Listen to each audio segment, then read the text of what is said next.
नाशिकच्या आदिवासी विकास भवन समोर सुरू असलेल्या बिऱ्हाड धरणे आंदोलनाला 2 महिने पूर्ण झाले। राज्याचे उपमुख्यमंत्री एकनाथ शिंदे यांची आंदोलकांच्या शिष्टमंडळाने भेटही घेतली होती। यावेळी उपमुख्यमंत्री एकनाथ शिंदे यांनी मुख्यमंत्री तसेच आदिवासी मंत्र्यांशी चर्चा करणार असल्याची माहिती दिली होती।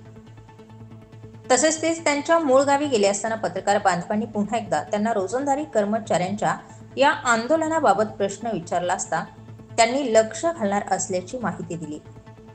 आदिवासींचं नाशिकमध्ये आंदोलन सुरू आहे, बाह्यस्रोत भरती रद्द करा म्हणून, तर त्यामध्ये पण आपण लक्ष घालावं अशी त्यांची मागणी आहे। बिलकुल लक्ष घालू आम्ही। त्याच्यामध्ये जे आदिवासी समाज आहे हा मूळ आदिवासी आहे, त्यामुळे जे काय त्यांच्यावर कुठलाही अन्याय होणार नाही, कुठल्याच समाजावर अन्याय होणार नाही याबाबतीत सरकार लक्ष घालेल, मी लक्ष घालेल। सर, एक वर्ष आदिवासी आश्रमशाळेतील वर्ग 3 आणि वर्ग 4 चे कर्मचारी हे आपल्या रोजंदारी कामावर घेण्यासाठीच्या मागणीसाठी गेल्या 2 महिन्यांपासून नाशिकच्या आदिवासी विकास भवन समोर बिऱ्हाड धरणे आंदोलन करतायत। यावर त्यांनी सत्ताधारी तसेच विरोधकांच्याही भेटी घेतल्या, मात्र अद्यापपर्यंत कुठलाही तोडगा यावर निघाला नसल्याने आंदोलकही आता पुढील निर्णयाच्या भूमिकेत असल्याची माहिती समोर येते।